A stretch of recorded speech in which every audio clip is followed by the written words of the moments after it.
It's the Sega Bit Swingin' Report Show. Get ready for Sega news and commentary with your hosts, George and Barry.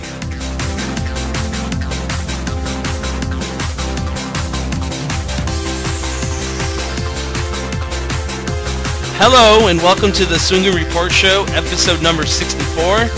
I'm your host, George, and with me are... Hello, I'm Alex Peel. I'm here and I'm tired. Hi. And I'm Jason Barry. How you doing? This week, Barry's going to be missing again, so I'm going to be the host, and hopefully I do a pretty good job. Barry is missing? Does this mean we have to go find him? He's not lost. He's just well, never mind. He's missing. We have to find him. Like that Mario game. What did you guys think about this year's Sega booth? I saw pictures of it. I actually thought that was pretty nice. It was a nice looking booth. Yeah, I mean, because they only have 3 games, they gave Alien Isolation and Sonic Boom a hell of a lot of space. Oh God, yes. Hatsune Miku got a tiny corner in comparison to the other 2. Okay, I mean, it's obvious. I mean, Hatsune Miku doesn't sell as much as Sonic Boom or Aliens.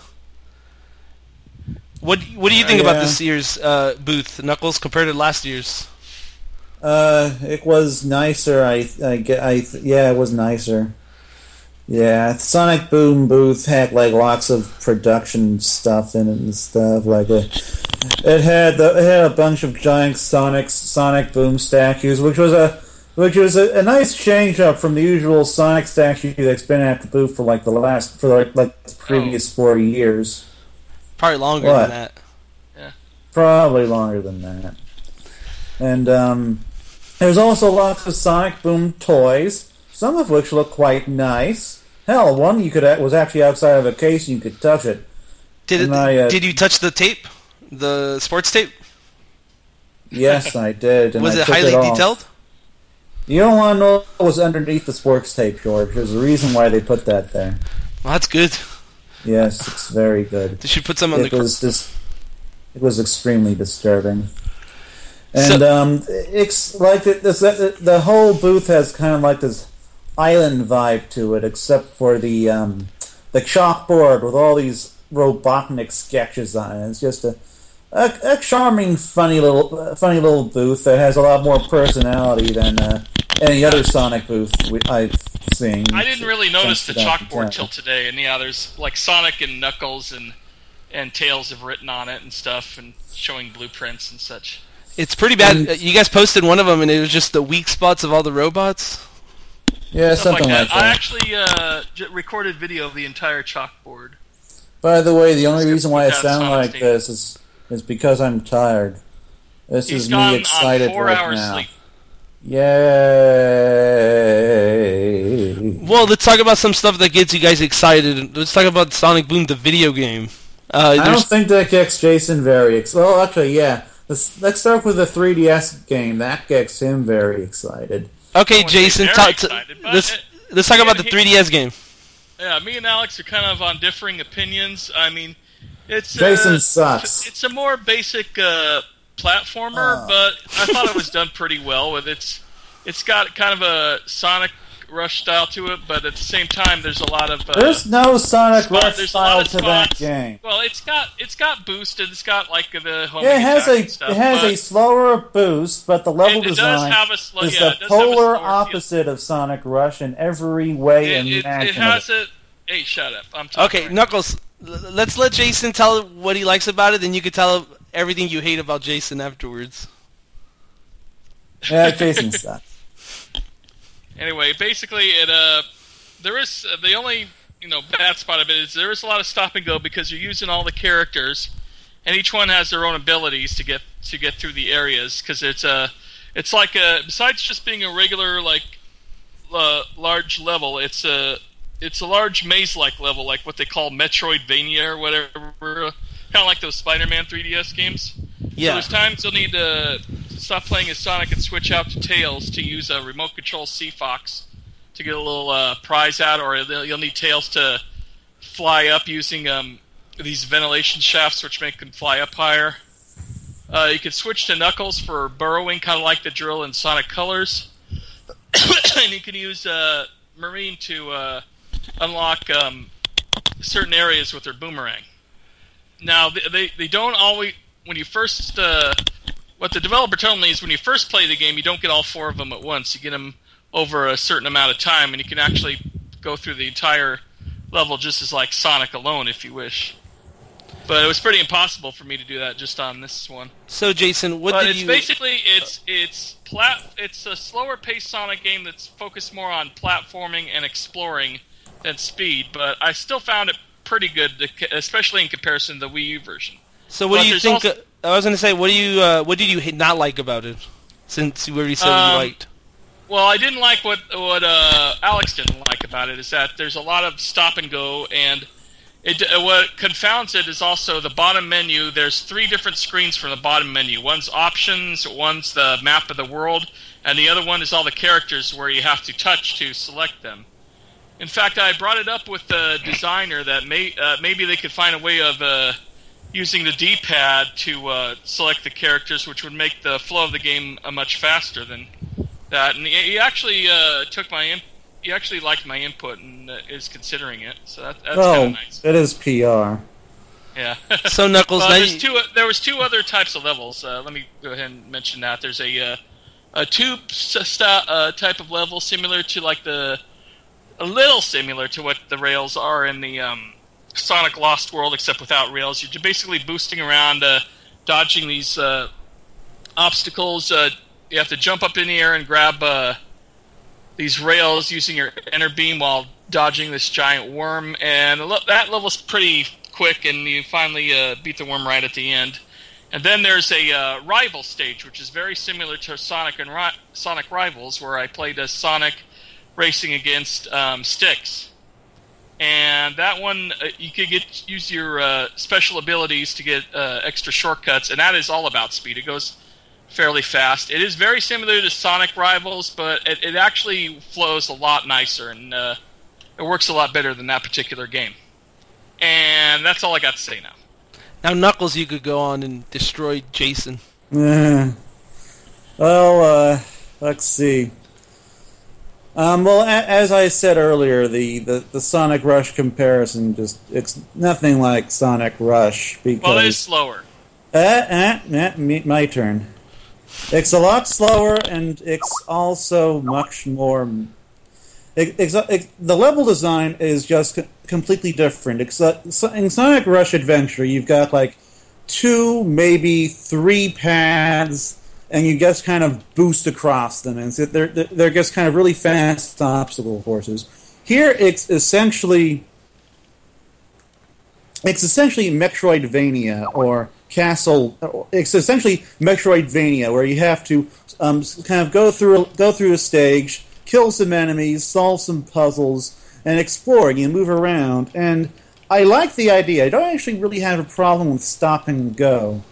It's how the kind of the menus and the interface of the game itself work, and the interface does not facilitate multiple characters all that well, because I played the demo for over 20 minutes because I kept getting lost. The reason why I kept getting lost was because I kept switching away from the map screen over to the character screen, because I kept having to switch characters for different obstacles so I could traverse the stage.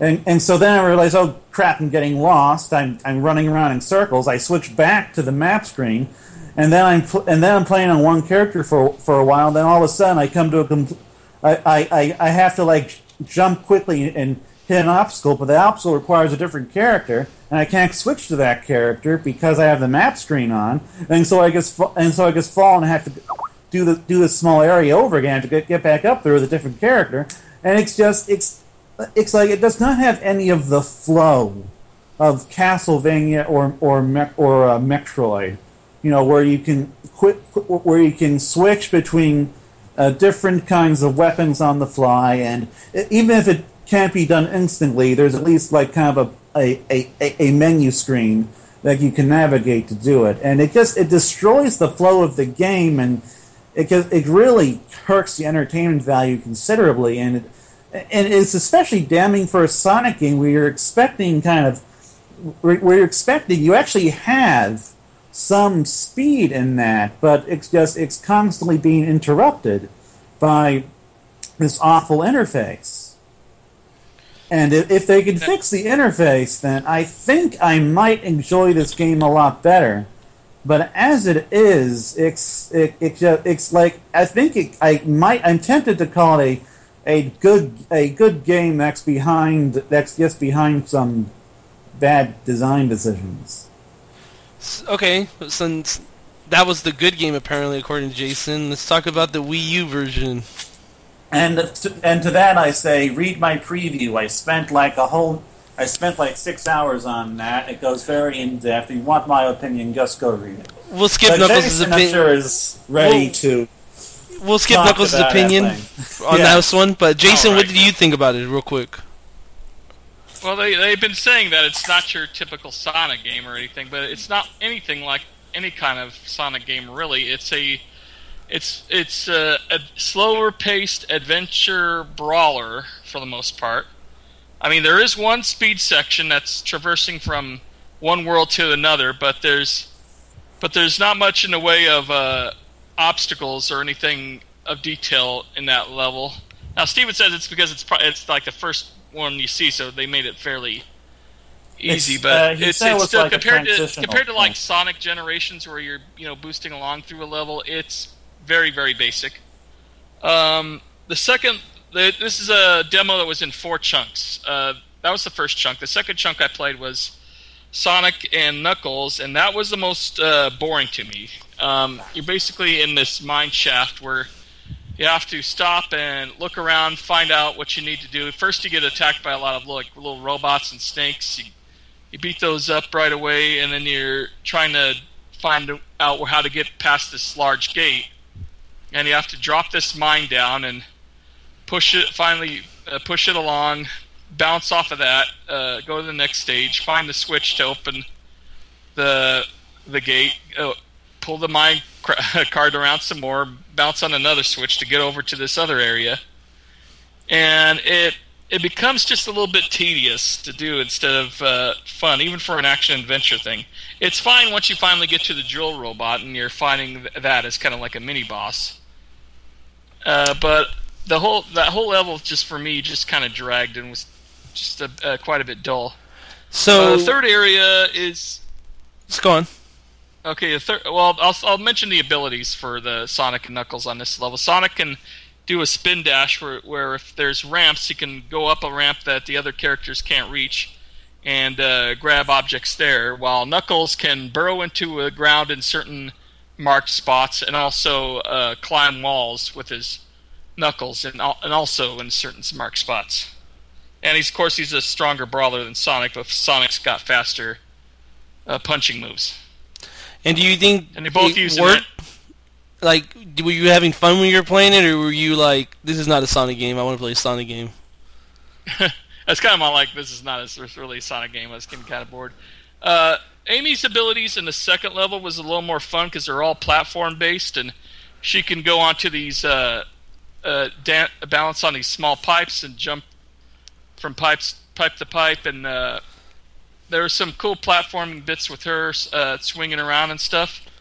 And her level, her and Sonic also were being chased by this giant Guardian robot for a while, and that was kind of cool. It reminded me a little bit of Crash Bandicoot in that sense, but without like the gaping holes you had to jump over and such. And finally, the fourth area was a boss fight with Dr. Eggman, where he's got his Eggmobile inside of an old mech that he's not used to, and it shoots out missiles that just kind of drop dead that Sonic and the gang can use their inner beams with and whip him back at Eggman to defeat him. And that one was pretty good. The dialogue is fun in between them. That's the one thing, because, you play a game like Sonic Heroes, and the dialogue is just awful and annoying and repetitive.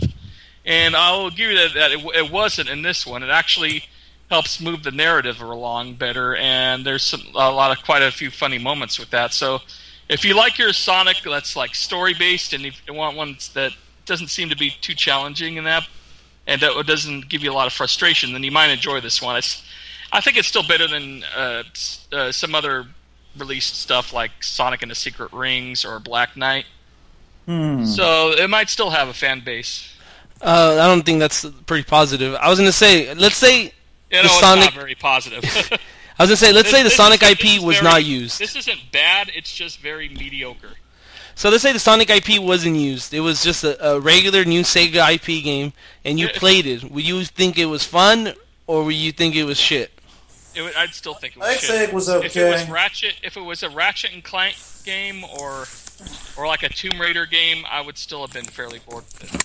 Whoops. So you still prefer your game? You still prefer your Sonic Team games from Sonic Team? For now, yeah. Although, like I said, I did like Sanzaro's 3DS game more than... Did you guys hear any music of the games? Barely on the 3DS. I couldn't hear anything really much on the 3DS. I mean, on the Wii U version. And yeah, what kind of voice acting was pretty good. Yeah, everybody's very always complained story-driven. about Cindy Robinson's Amy always sounding like Minnie Mouse. Especially and now you. she sounds like the old Amy from like Sonic X and stuff. She sounds a lot better than she did before. And Knuckles sounds a little odd. He has his deep calm voice, and then this kind of high, goofy voice afterwards. That's he's weird. Being silly. Yeah, he's being silly. Whenever he's being silly, his voice almost completely changes. I kind of wanted to add this for this section of the E3. What you played in the demos, if you had to give it a Sega Bits rating, how would you rate the 3DS version? Oh, it's still too early to tell. Well, I'm not saying the game. I'm just saying the demo you played. Just a demo. I think it's unfair to kind of rate the demo. Plus, Steve mentioned before. Steve didn't mention this, but as others have mentioned, that it kind of just demos bad. You don't get a really good feel of what the full game's like with it cut up into chunks like this.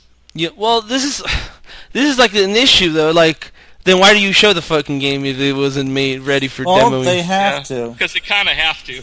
I mean, I know they have to, but it's like, why are you guys going to release it so early? And it's still like you're not really impressing anybody. Like, you should have just put a whole level, a whole big section. What's really crazy is I was talking to Ben last night, and apparently the demo that Sega sent to out to the press, which I don't read previews. They didn't go out to the press. The press had to come to them. You know what I mean? Much longer demo. Yeah, it's the same idea, but the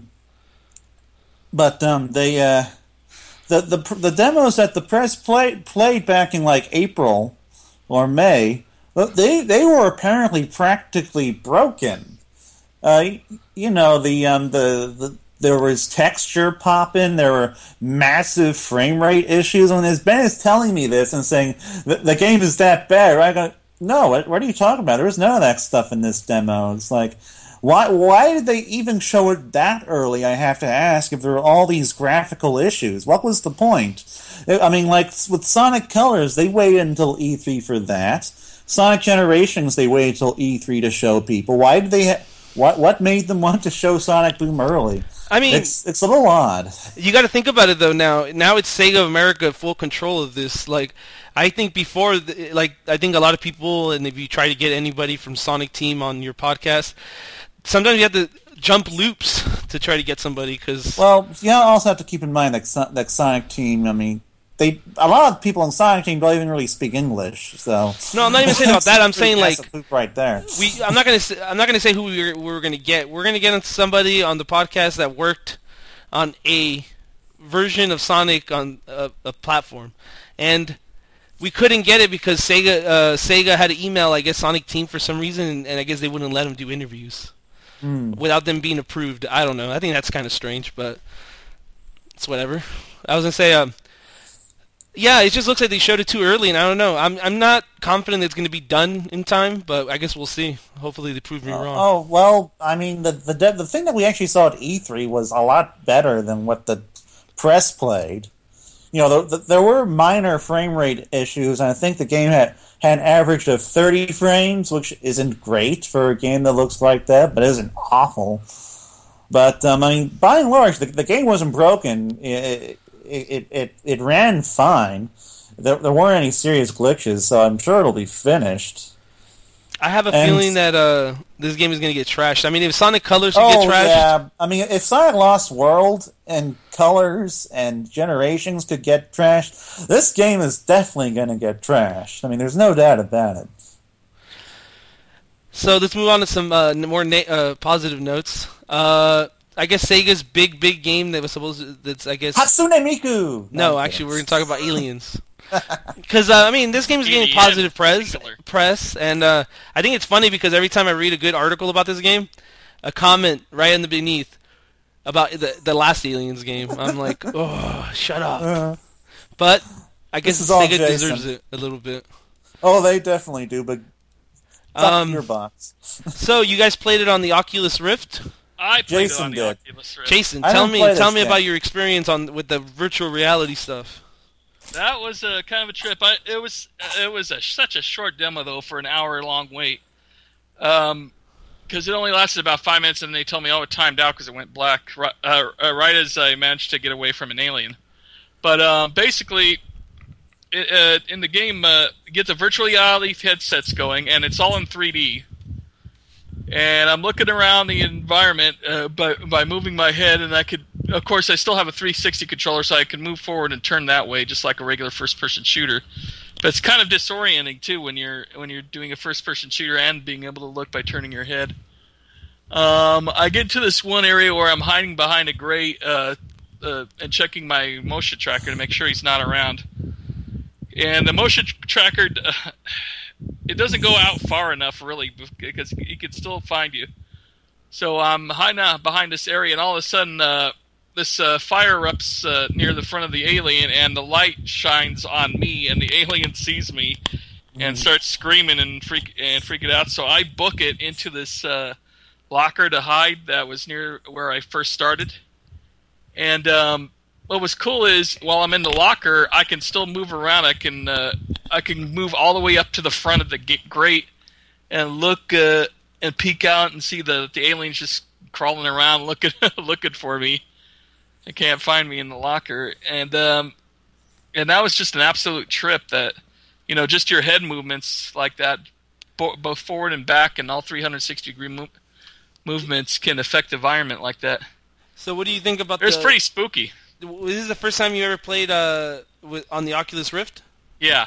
What do you think about it? It was pretty awesome.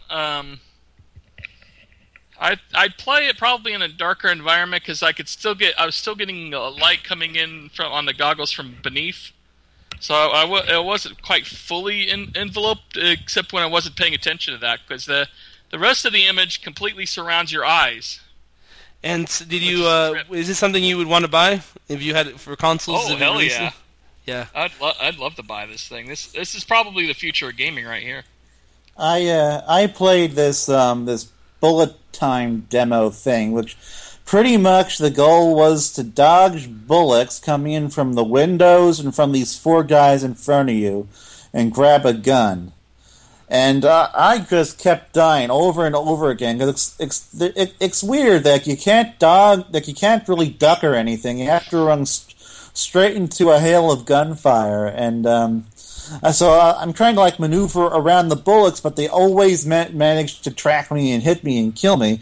And after about 5 minutes, I was getting physically ill due to the Oculus's 3D graphics, which I never get physically ill from 3D graphics. So that was I don't really know what was going on there. So were the bullets coming at you in slow motion or something? Yeah, they were. Yeah, it was kind of Matrixy. So was it just for the Oculus Rift? Yeah, it was just a simple tech demo. Oh, okay. So what do you think about the Oculus Rift? Was this your first time using it? Yes, and it might be my last, but I don't know. They had a space sim running on it that I really wanted to try, but I didn't, so they kind of missed an opportunity to sell it to me. But you could always whatever. You could always order the dev version for $300, but I mean you had to play it on your PC and stuff, so that'd be weird. I mean, you guys don't have. Isn't it only available on the PC? Yeah, for right now, yeah. And wait, it's only $300. How does that It's a developer's version. They're saying they're trying to make it cheaper. So I mean, imagine what they could do. Huh. I'm hearing it's David Zuckerberg, because Facebook owns Oculus Rift now. They want to make it as affordable as possible for the consumers. He said he wanted to do a billion-man MMO, like be the first company. For $300, I might pick it up, but I worry. I mean, if I get sick, I'll pretty much have to send it back. So I don't know. We'll have to see, I guess. You're the one who spent $200 on a NVIDIA Shield this week. $150, and that's right. The NVIDIA Shield is awesome, and does not give me motion sickness. There you go. I was gonna say, so you guys only played a tech demo. They didn't have the actual demo of what the game's gonna be like. Well, no. Jason played the actual demo. Okay, so the actual demo is you hiding and shit. I mean, that's what it sounded like. Yeah, I was hiding and trying and what's cool is I could kind of peek around using my head to look for him.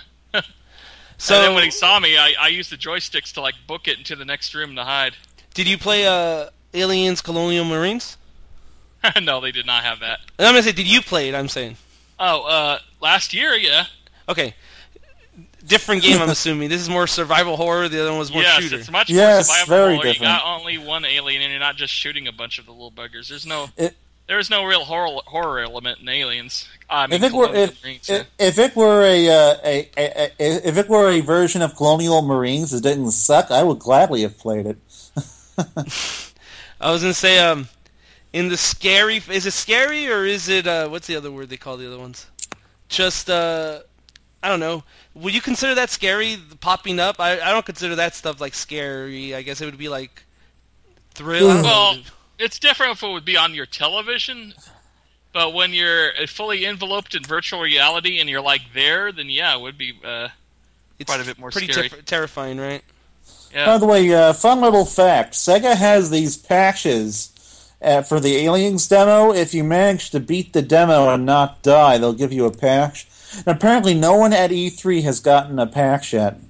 So, damn. Yeah, no one has beaten the demo. So maybe. I don't know if that's a good thing or a bad thing. I mean, so nobody ever beat the demo. No, but it's a tough demo. Yeah, man. I originally played it on a regular, flat screen TV at the Sega booth, and I was getting killed left and right by that damn alien, just trying to pass him. And this time, the only reason I didn't get killed is the time ran out. I hope the game does well. I mean, what it seemed, a lot of the press really liked the game, and I really like the idea that they're not. Like, we were just talking about the Sonic game, and you guys were like, it's too fucking easy.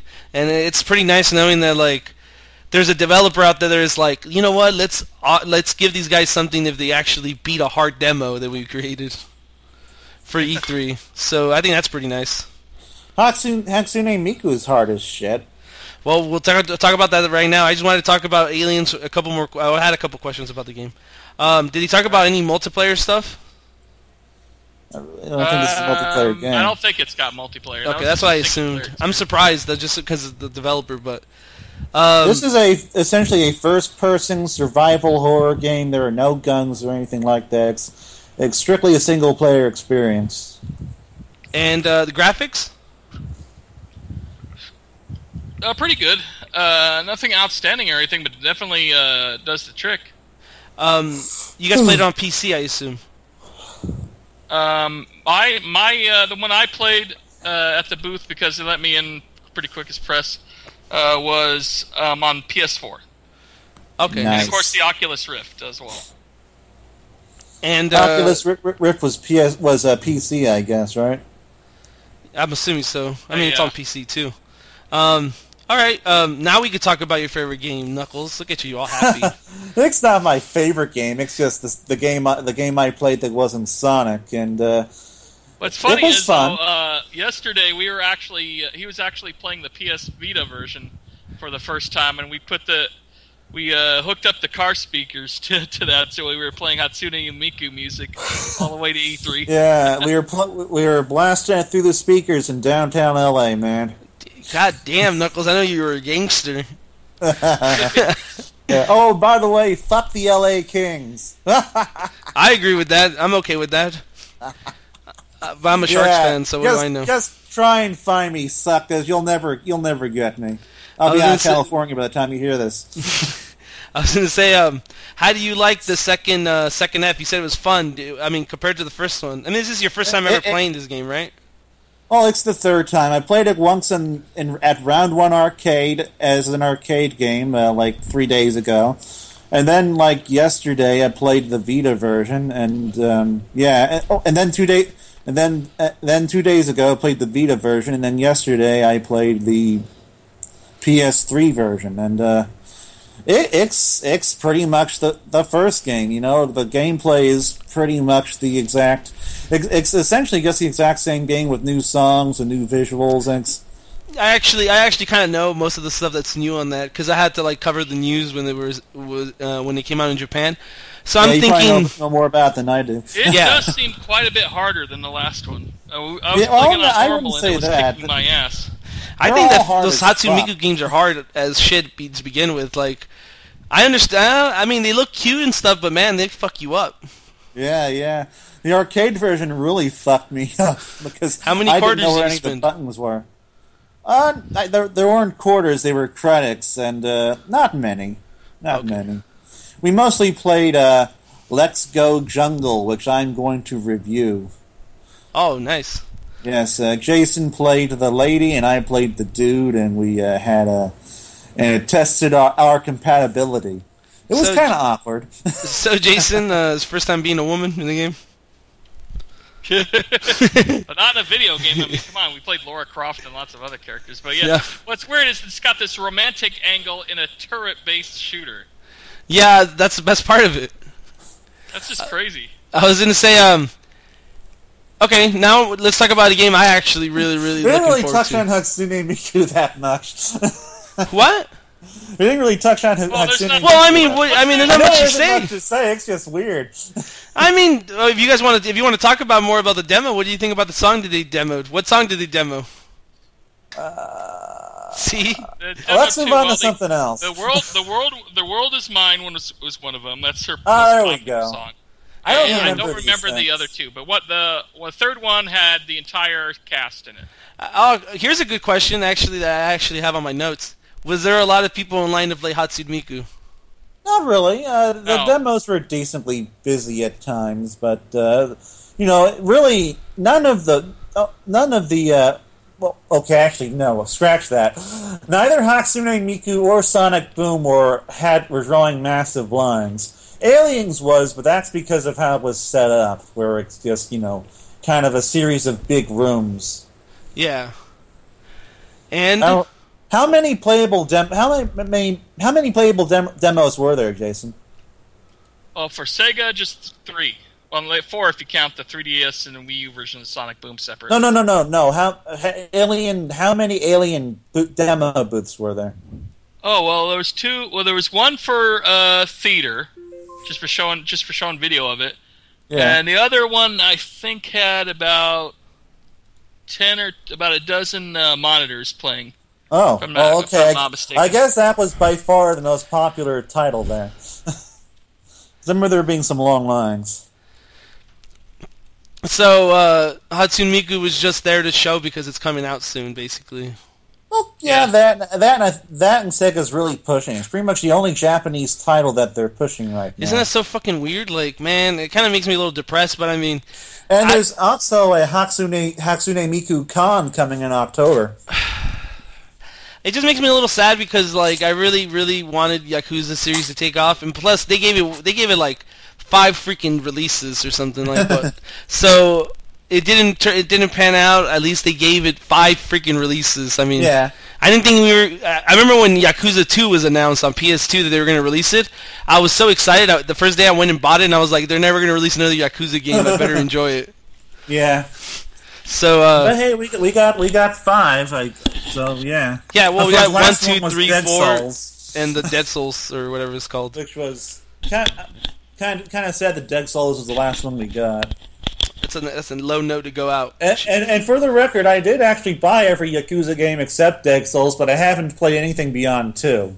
Oh, Dead Souls is not worth picking up. up. The shooting mechanic is horrible in that. It is, but you know what? You get used to. I don't want to talk too much about Yakuza Dead Souls, but you get used to the mechanic and it's okay. But it still doesn't make it right because it makes no sense. They could have done it way easier.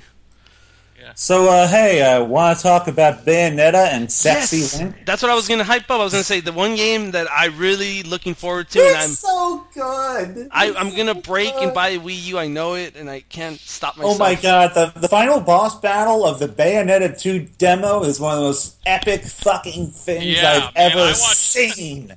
First question. God. My jaw First dropped question. at how ridiculously over the top it was. Jason goes first. What do you think of the game? I mean, the demo they had there. I didn't play. I just watched Alex play the demo of Bayonetta 2 while I played Bayonetta itself, because I played Bayonetta last year. Bayonetta plays like Bayonetta. You know, it's a completely different. So I was just mainly watching the way he was playing, and it looked pretty cool. We took video of him playing it both in regular with the buttons and tapping on the game screen, which works a bit better than I remember it being last year, because it's not a separate mode, control mode that you have to access in a menu. It's always there. It works surprisingly well. I mean, but isn't it like more bullshit, like simplistic, just for like family, I guess, or people? I don't know who would want to play with that. Yeah, it is simplistic, but it works and it's decently fun. It's just not nearly as good as the. You know, it's just not nearly as good as actually holding the control in your hand. But given that this game does have a co-op mode, this could be a good way to kind of get your significant other or your kid who really shouldn't be playing these types of games into Bayonetta. So, you know. It's a decent control method that works. But what the highlight of the demo was just the epic boss battles. I mean, the final one I could just gush over for the rest of the podcast, but I probably shouldn't because I'm really tired and I'll just start garbling off and saying nonsense like I'm doing right now. I was going to say, so what do you think about this build compared to last year's build? Well, last year's build was only one awesome stage, and this year's build was that awesome stage plus two other awesome stages. This one featured the first stage is really more of a traditional stage. I thought he was never going to stop playing. It was going so long. I wasn't going for that long. I think I played for about 10 minutes or something. Well, the first time you played for about 10 to 15 minutes, and then we went to look at some Atlus games, 10. And I said, okay, I'll go play not Oculus Rift. Sorry, Sunset Overdrive, because I was really interested in that game. No, this is Citizens of Earth, not Bayonetta. Oh, you're talking about Citizens of Earth. Oh, okay. That's what I was playing while you were at Sunset Overdrive. Oh, okay. But we're not in Atlus yet. We're still in Bayonetta, which is the best Sega game at the show. Fuck you, Nintendo. Sorry, I love you, Nintendo.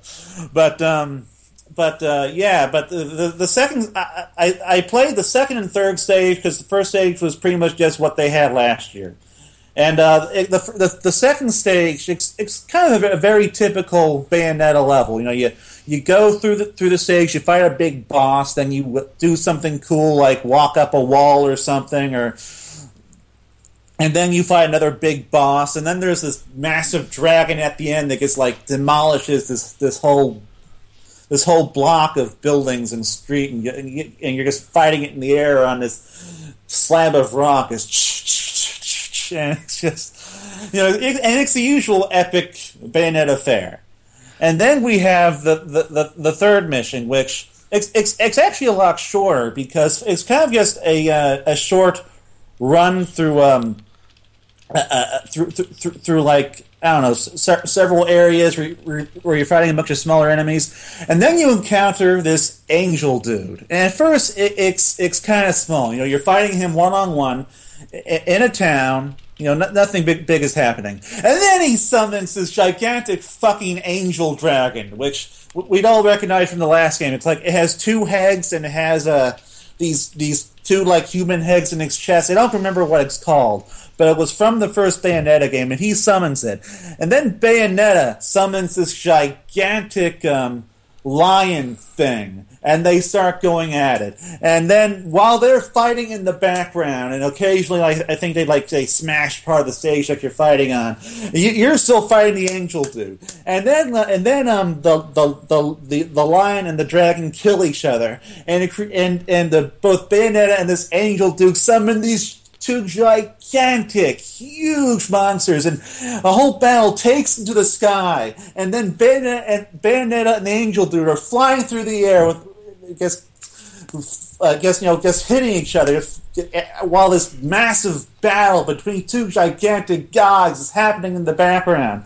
And then, after you manage to defeat the Angel Dude, the massive demon that Bayonetta summons grabs the giant angel thing and punches its face off over and over again. You have to actually control it. You can kill that damn thing. And it's like it looked like Rock'em Sock'em Robots a little bit. It is and I finished it with a series of uppercuts to the chin. It is one of the most epic things I've ever played, and it didn't feel scripted. Like it was there weren't really any QTEs, which even for Bayonetta, Bayonetta has QTEs, but pretty much his entire thing was just live action. It was just constant actual movement where you're in control of just kicking the shit out of these people. And this is really, really cool. And this is like better than most final bosses in any game I've ever played. And this was not even a final boss.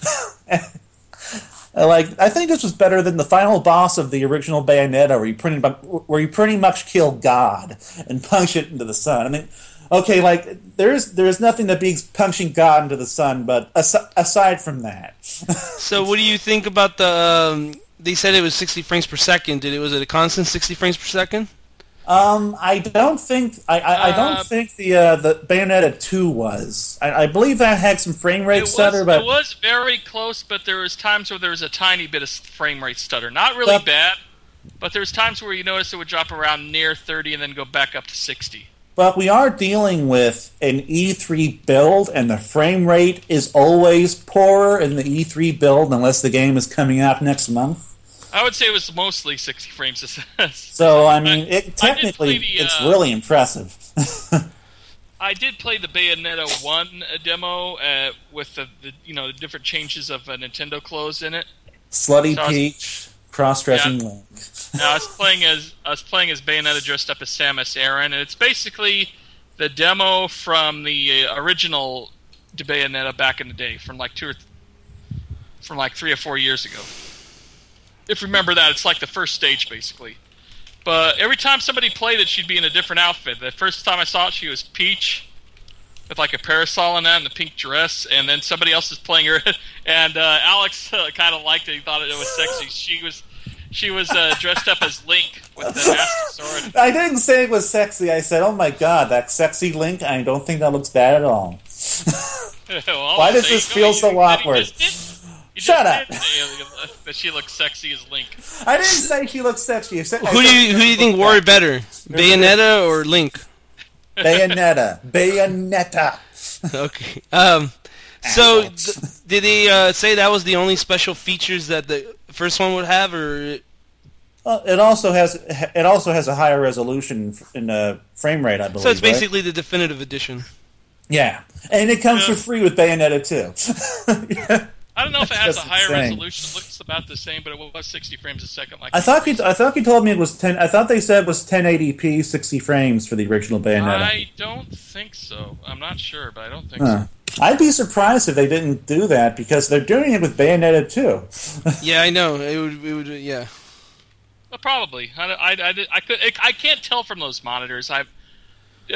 It's funny. Alex says he can't really tell much from the difference between 30 frames a second and 60 frames per second, which I can't right away. It's very obvious to me. But I can't really tell the difference much between 720p and 1080p.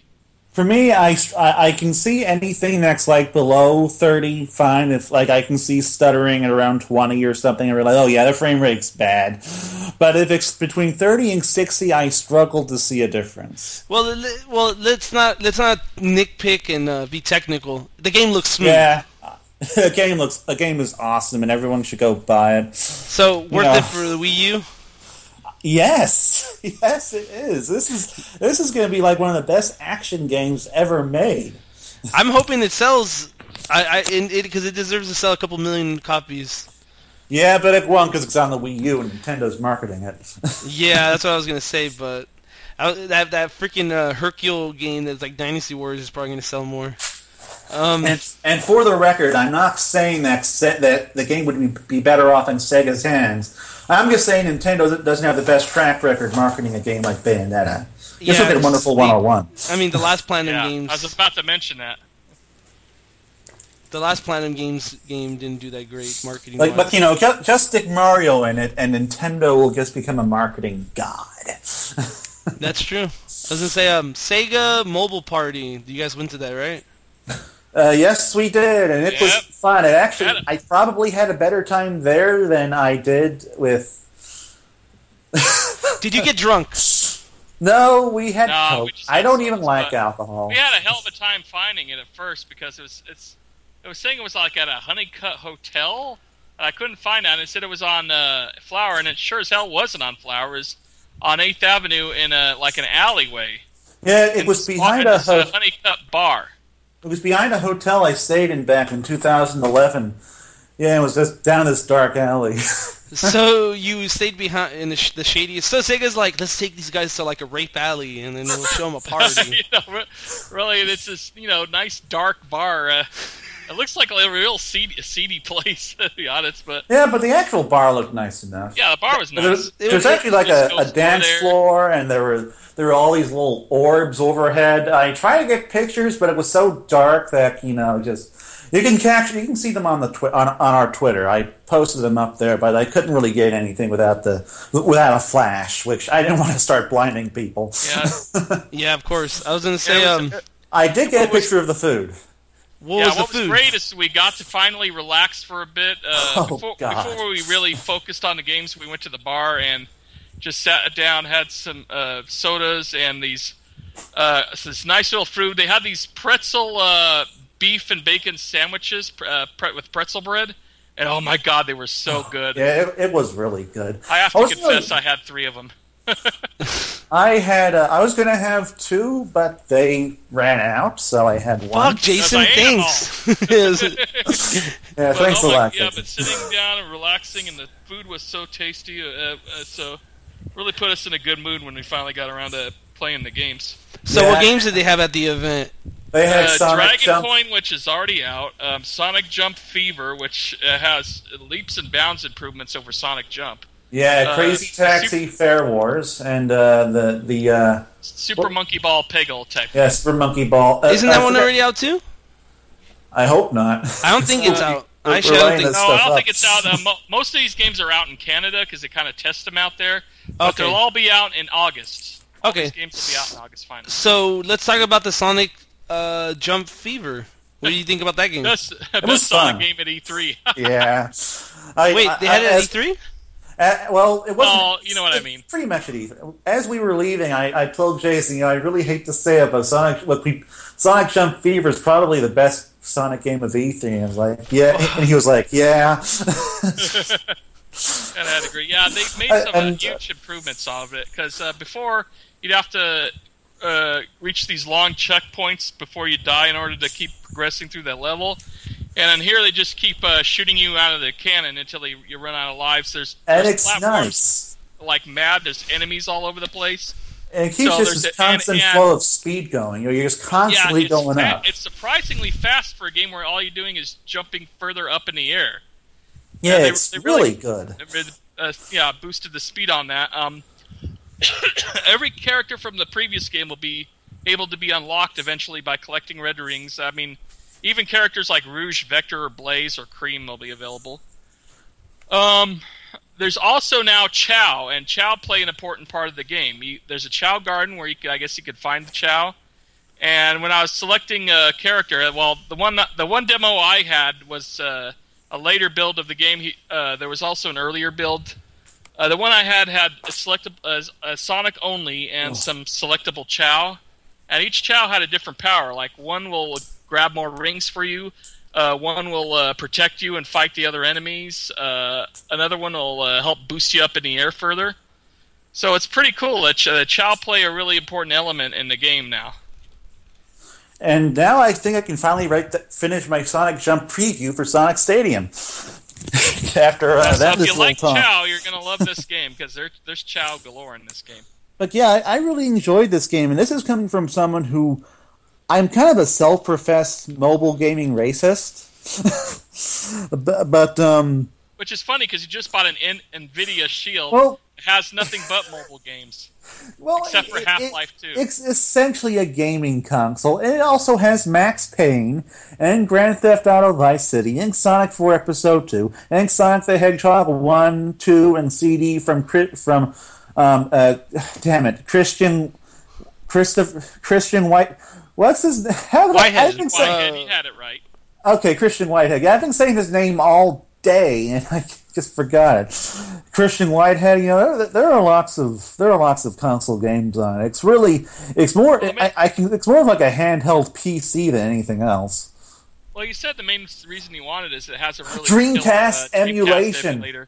Yes, I can finally have a handheld Dreamcast. That's the only reason you bought it for? God. That's the primary reason. You're more nerdy than me. Hey. No, I'm just joking. Would you seriously turn down a handheld Dreamcast for $300 or $200? Yeah. No. I paid $150. No, that's actually kind of a steal, and I do have the graphics card it comes with, so I can stream my games on it. Yeah, I'm building a PC for my birthday this summer, so I'm getting the proper hardware so I can do that. That means you're going to play PC games with me, right? Yes, I'm finally going to join the PC master race, very begrudgingly. Now I can already imagine next year when you get into it, you're going to be like, huh, these games I don't like none of these games. My PC could run these games better. Yes, I'm going to become a PC elitist. I'm going to lose all my friends. So, Sonic Jump, best Sonic game at E3 or Fever Jump or Jump Fever? I say hesitantly yes. Jason, I think more so. I don't know. You can't. You have to admit it is a quality Sonic game. The others are very arguable, but this one is actually fun. It's got a really, really nice flow to it. Like in the original Sonic Jump, you often have to do a lot of vertical movement. And once you fall, it just completely kills your flow, and you have to start and there's just shit happening all over the place. It's not like just flat and plain. And they've added a boost. And they've added a boost function where after you gather a certain number of rings, the game just blasts you into the air at just a million miles per second. The background changes to make you grab even more rings. Yeah, it's just really fun. What about the Super Monkey Ball game? It was actually better than I was expecting. Like when I first saw it, I thought, oh god, this looks so boring. And I've never ever played Peggle, mind you, so I had no idea. Well, I'm a Peggle veteran, so I can, So actually, I'm gonna hear Jason compare this game to Peggle. What do you like about? What did they do that they copied Peggle, and what did they do that was original? They did copy Peggle. I admit that, but they added a lot more to it. You can now you can also collect bananas in the game besides just trying to finish up certain pegs. The bananas help give you extra bonuses, extra powers. There's other extra abilities in the game, plus there's boss fights for the characters. Well, they're very hard. Yeah, it has all the monkeys in it, and each monkey you play has a different power to them.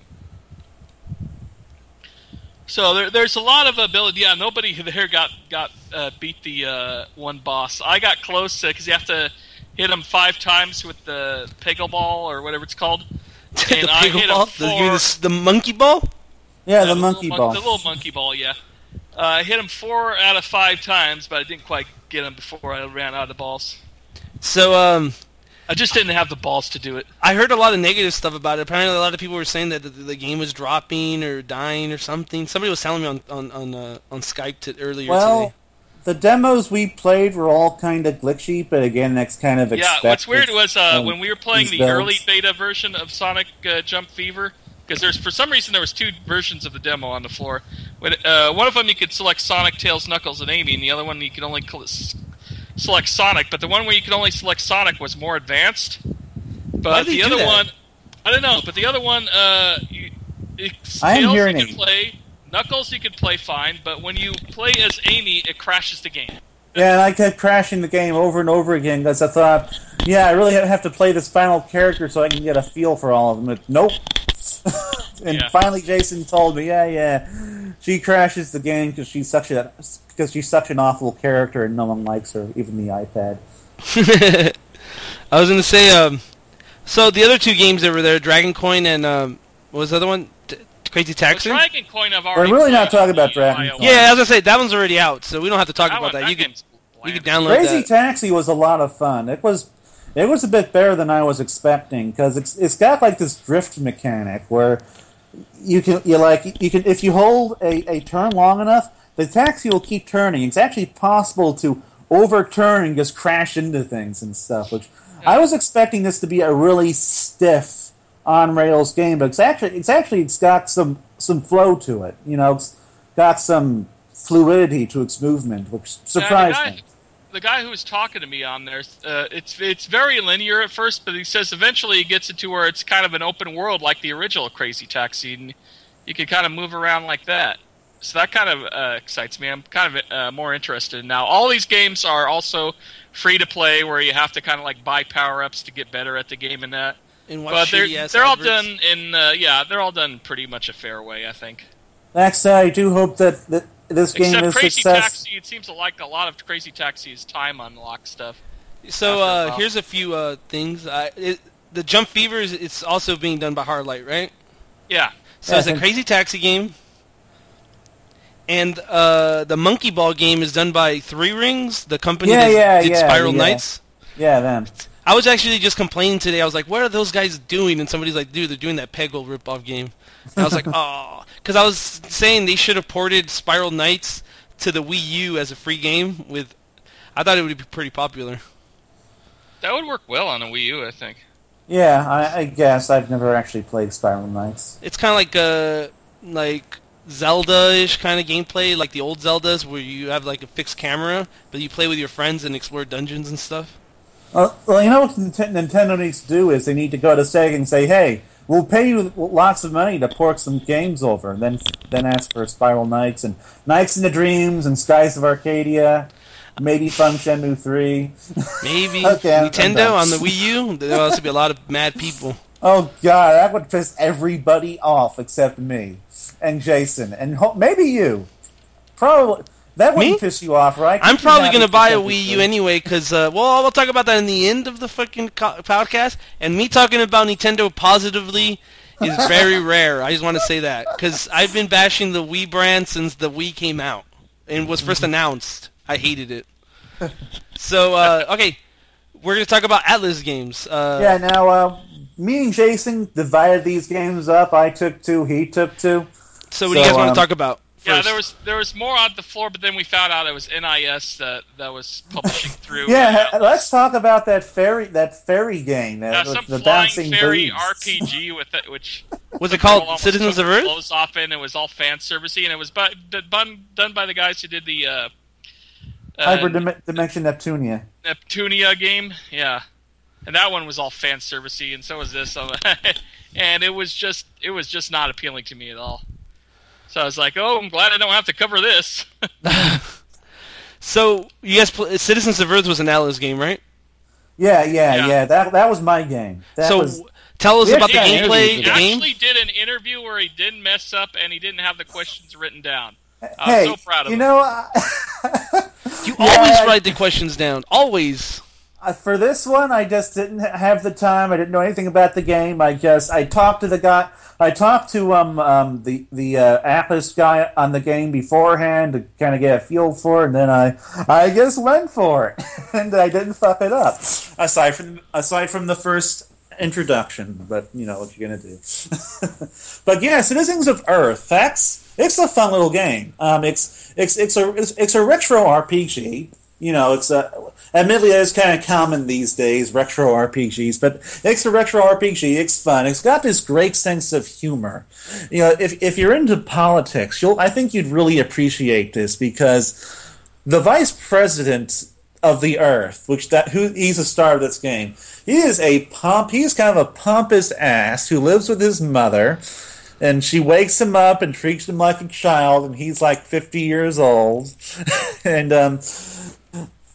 he essentially what he has to do, he has to go around, befriend all these citizens, and then have them fight all of his battles for him. He doesn't actually do any combat or anything in the game. He is essentially a non-player character in his own game. Kind of in his own game, he is a douchebag. That guy too. And what do you think about the game? You never played a game like this. Would you? Well, I've played a few retro RPGs, and from what I've played of this, I definitely want to see more. It's got a nice sense of humor. It wasn't exactly laugh out loud funny, but it was very charming. It was heavily inspired by Earthbound. Oh yeah, right? Yes, it was heavily inspired by Earthbound. They mentioned that often in the interview. But yeah. I don't have any experience with Earthbound, so I can't really speak to that. But oh, there's a bunch of these Nintendo nerds online like that game.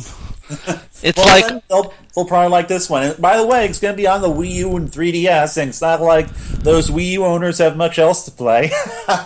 It's also going to come out on PC, 3D. You already said it. Everything under the sun. No Xbox. No Xbox, of course. I mean, the Xbox. Anyway, they're too busy denying and changing their services somewhere.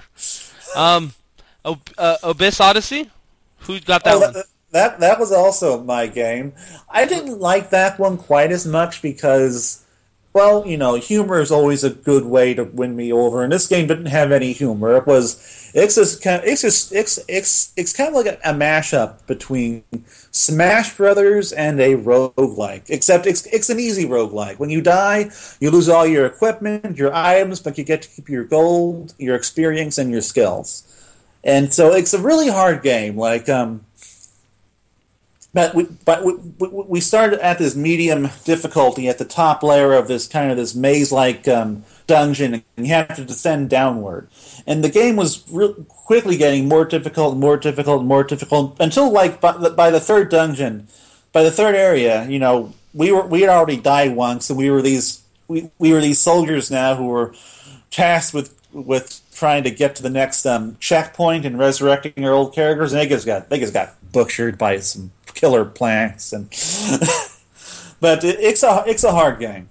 But it's really accessible and fun though. If you like Smash Brothers, it's not too different from them. I mean, it's not nearly as floaty. The controls are tighter, but it's a similar kind of game, except it's a roguelike RPG. You want to know? Here's a few little nice facts about the developers behind that game. They actually made Xenoclash. Have you guys ever played those games? Yeah, I haven't played it, but I did look it up. It looks really weird. And this is the even weirder part. They're from Chile.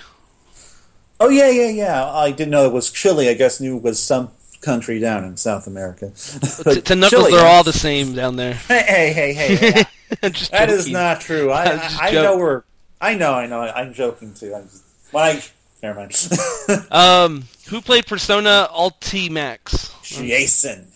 LT Climax or whatever. Yeah, it's basically... I don't even know how you say it. I was going to say my brother actually pre-ordered this game, so he's all excited about it. What do you think about it? God, there's a lot of Persona games, apparently. There's two of them they didn't have on a show, and one of them is a fucking dance game with the Persona characters. Yeah, there's a dance game coming out, like Hatsune Miku, and then there's going to be a game that's like a roguelike RPG called Persona Q. Yeah. And then they have Persona 5. Blow your brains? Yeah, and then they have this one, the fighting game. Yeah, so tell us about the fighting game. I only played one round, and I managed to win, but I only think the guy was going like way easy on me. But basically, it's a 2D fighter where your character has their story progress, and they has RPG elements. Where I guess they can be upgraded and made more powerful through the single player. I'm assuming that Jason, you didn't play the one before this one came out, right? No. Okay. Well, because there's a one that's this one that what it seems like is like a sequel to the other one, but I thought it was like a expansion pack, kind of like Super Street Fighter 4, but apparently not. They're saying it's all new. Yeah, it looks like it has a shit ton of characters too. There's a lot of characters in that one. What do you think about the animation and the graphics and all that nice stuff? The 2D animation. It looks pretty good. It's all 3D backgrounds. Unfortunately, they do the stupid thing where on the game I played, where they do a close up of some of the 3D backgrounds and it looks like PS2 textures. But then it looks okay once it zooms back into normal. It's most likely they didn't even bother that.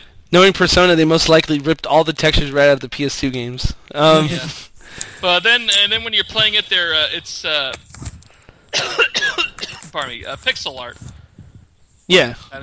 It's pixelated 2D animation, but it's still quality animation. You don't play many Persona games, do you, Barry? No, I'm not a Persona guy. Oh, I really want to get into the franchise personally. You guys, if you guys have a Vita, dude, I'm telling you, get Persona 4 Golden, and I'm pretty sure you guys will be hooked.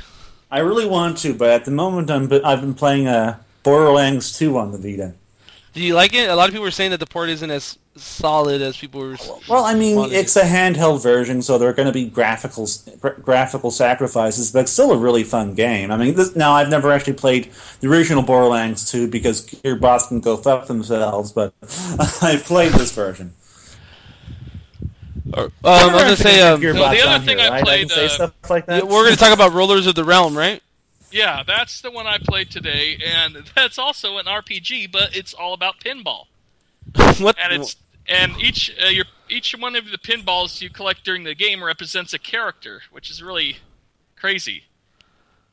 You start off as this poor girl, and you get a pinball table with your dog, and you have to shoot and hit these certain areas to gain enough mana to get your dog to distract these guards. And your dog's a little pinball too, and they go over and they attack your dog, and I guess the dog distracts them, and so you can go get this treasure on this other side of the pinball table. And then this old soldier comes out, this old knight, and he's represented with a pinball that has like scrap armor on it. And the guards start picking on them, so you as the little girl pinball, they use the flippers to attack the guards until they finally let them go. So the game is like RPG-ish in nature, like you upgrade after... It's very RPG-ish and story-based, but it's all based around pinball tables and playing it as a pinball game. It's really weird. But it's very cool at the same time, because nothing like this has been done before. So, creative? Yeah, it's pretty creative. What do you think about it? Would you buy it when it comes out or check it out? If I don't know the price, if it's like a $20, $25 game, then yeah, I'd probably pick it up. If it's like a PSN game, then definitely. $20, that's a lot. I was going to say like 15 to 10 is like pretty decent. Yeah, for a pinball game, I guess like 10 or 15 is good.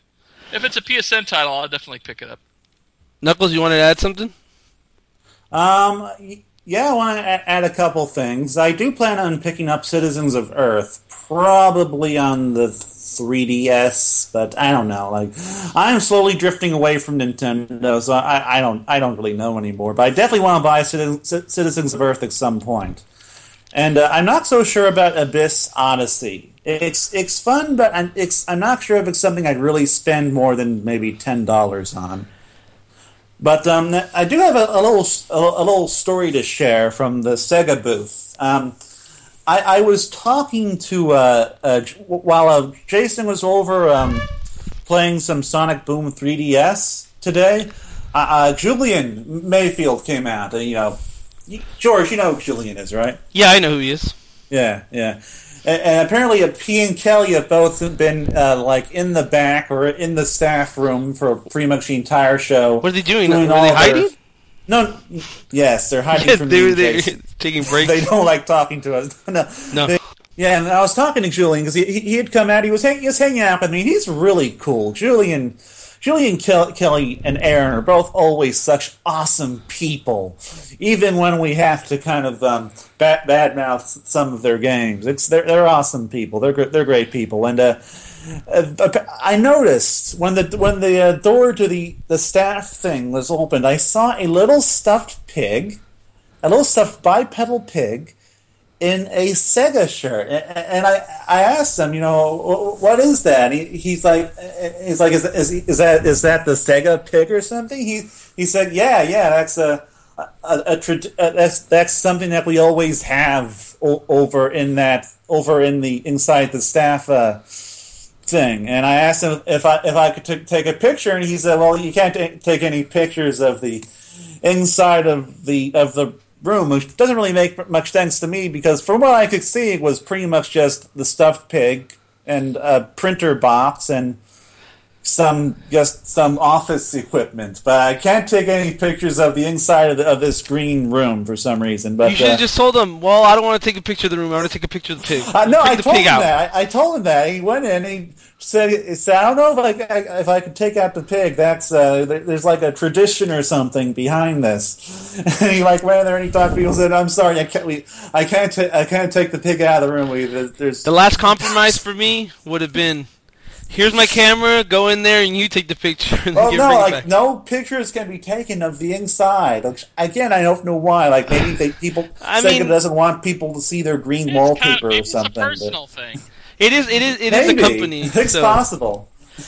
How about this? I figure it's some sort of it's some part of the company culture or something. It's just this cute little thing that I learned today. I have this little stuffed pig. I don't know anything about it, but apparently it's very special to them. It's cool. You guys want to? I want to end this E3 podcast by talking about, I guess, what people consider the most important part. Which press conference do you like the best out of the 3 console manufacturers? Sony. Okay, Sony. You, Jason? Actually, I didn't. There wasn't anything that exciting for me from Sony. I actually thought Xbox had a better press conference this year. But this is the first time I think everybody's divided. I have to go with Nintendo. Can you believe that? What? Me. Okay. Wow. What are you talking about? Wait. They did a press conference in 45 minutes, had more exclusives. Yeah, because they make all of them. No, of course. And what's wrong with that? I mean, that's the reason I buy a console. There's nothing wrong with that. I'm just saying, I buy a console to buy first-person party games. Like, every game that Sony showed was nice, but a lot of them were on PC or PS3, and I was like, okay. I mean, that's own true. it. Yeah, Garnet Lee had a good point about that. He had a caller who was saying that Wii U is his favorite system because he's a PC gamer, and pretty much every big, PS4 and Xbox One game comes out on PC. So, and Nintendo has a lot more exclusives in that sense. So he just prefers to have the Nintendo as his kind of console. His console to go with his PC. Yep. Now, it kind of makes sense in that. That's how I feel. My question for you, George, is these games were exclusive, but what games exactly make you decide to give Nintendo the edge? Because Bayonetta 2 is amazing. The fact that it's coming with the original game is even better. Xenoblade X looks awesome. Those two games what was it called? Sploosh, Splash? I mean, at first, when I first saw it, I was like, oh, this is one of those Nintendo wannabe multiplayer games that look like garbage. But then I actually saw how the gameplay and how it actually, all the mechanics work together. It was pretty interesting, but I'm not going to play the game. I mean, those 3 games, I admit look pretty cool, but I don't really think they make up for kind of the dearth. But the remaining games, I don't really think make up for the kind of the dearth of content coming to the Wii U, and the dearth of content at their conference. The Zelda game looked nice. They have a Star Fox games in the work. They have I guess, but they didn't really show either of those things. Zelda we saw a really, really brief Smash Bros is a pretty big game, no? Smash Brothers. Oh man, the Smash Brothers, the opening Smash Brothers thing was probably my favorite sequence of any conference. That was surprisingly well done and funny, in my opinion. Really, Nintendo actually probably had the funniest press conference, even if a lot of the Robot Chicken stuff kind of fell flat. My one problem with the Nintendo conference is it was way too short. It's so focused on first party, and they're still not supporting their third party like they should, which is why they're losing so much third party support. Really? Jason, that was my only complaint with Nintendo was the third party. What That was third-party games do they even have to highlight? I mean, if they highlight Watch Dogs, we're already playing Watch Dogs. Who cares about Watch Dogs at E3? I don't care about Watch Dogs. It was like last year when they highlighted Batman at their press conference. Like, dude, we played this game like 6 months ago. Who gives a fuck about Batman? Also, right? Am I right? Yeah, I Well, agree. even Sonic Boom on Wii U didn't get any coverage on there. Yeah, but again, like, is that a game you really would have that really would have sold you on Nintendo? Because like you don't like what you've seen. Well, the whole played of thing it. is showing off the entire library of exclusives, not just the ones that you own. Well, You know what I yeah, mean? but when the ones that you own are the only ones that are really worth showing, I'm not really seeing an issue. Now, the one thing that they should have done was just show off a bunch of indie titles, which I don't know why they didn't do that. That's kind of my one complaint. Because they do have a lot of indie titles coming. They did do that, which I thought was pretty cool. I don't Yeah. know if they did this last year, but the Nintendo Treehouse, I thought was pretty cool. There was a lot of games at the event that I'm like, I wonder how that plays. Like that, what's that fucking game called? Xenoblade Chronicles X. Oh god, we gotta And play then that. they only showed a shitty trailer. I wasn't sold with that trailer that they showed to the press. I was like, this is bullshit. And then I looked at the gameplay. I was like, all right, I gotta get this. This is pretty nice. Whoops! Crap! My headset fell out. The last question: who was the worst third-party lineup at E3? That's hard to say. We haven't played a lot of third-party games. We don't. Yeah, we don't really. Sega. Just seen. Like I That's saw what the maybe we should be Ubisoft doing stuff. it tomorrow is staying more in the South. Oh, Pole I and showing know. off third parties. NIS America. We can say that. They have one game there. It's kind of crappy. There you go. They actually, the reason why Jason accidentally played it was because they actually share a booth with Atlus. Like, Atlus just lets them have a space because they're friends. NIS America kind of... NIS localizes some of Atlus's games in Europe. So like this... NIS. They Oh have yeah, the- NIS America has a decent, like a weird track record. Like I know they brought over what's that? Sakura Wars. Jason. Sakura Wars, right. Yeah, they brought that one over here. I mean, I think they do a decent job publishing. It's just like they always bring questionable content over sometimes. But I guess. learn and live, I guess. But This yeah, I is- guess that is the one company we can definitively say had the worst lineup. Yeah. Well, Yeah, this is one. the end of the podcast. You guys want to add anything before we close Well, it the up? only other Sonic thing I did was I played as Sonic in Super Smash Bros. For 3DS. And as Through did the I, adventure but mode. I kind of sucked in it because I Yeah. was I was actually beat the level and beat the four player fight in it. I was unfortunately distracted trying to find and record and take a photograph of something that Jason found and that we talked about on the Twitter. in one of the adventure modes, there's like Koopas, Goombas, and these other Nintendo enemies, but there's also Egg Robos from Sonic 3 in it too. Yeah, there are actual Sonic enemies in that game, which I think is pretty cool. I was trying to take a picture of it. I ended up getting one. It should be up on Sonic Stadium soon. What you guys needed to do, which I'm disappointed, you guys should have went to the Smash Bros. Tournament, and you guys should have won as Sonic. We're tired. All right, I'll let you guys go to sleep. Thank you for coming on. I'm not sleeping. I have to work. I got to do the Bayonetta preview and the Citizens of Earth preview. Finish my Sonic Jump preview. And Jason's got to do some shit too. We're busy. All I right, gotta then get ready I didn't know you guys were going to go to sell bed right now. my Life Trap from Skylanders, which Oh, yesterday you're- was going for about $90. You're on selling eBay. it, huh? Yeah, I was gonna keep it because I'm a Skylanders fan, but man, if it's going between like $70 and $90, the only Well, thing actually, different that one guy- about it is it has an exclusive character. Screw Yeah. it, I'll sell it. You know, your friend actually says it's selling this for as high as 150. Yeah, he said he sold it for I guess 150. Steven. Yeah, I wouldn't mind talking about my shield a little bit. It's a neat little device. No. Okay. No. No. The Oh. show's over. Okay. Oh, okay. I'll see. Well, say bye, guys.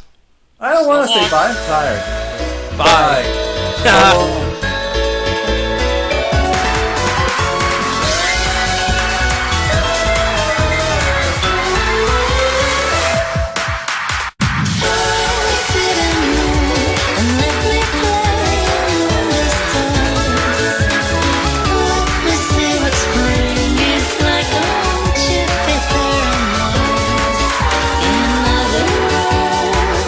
words, hold my hand.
the moon so we can sing among the stars. Well, I could do Frank Sinatra. Show me what spring is like on Jupiter and Mars. In other words, please be true. By the way, it's the recording. I'm going to put this at the end of the podcast. I love you. I don't give a shit.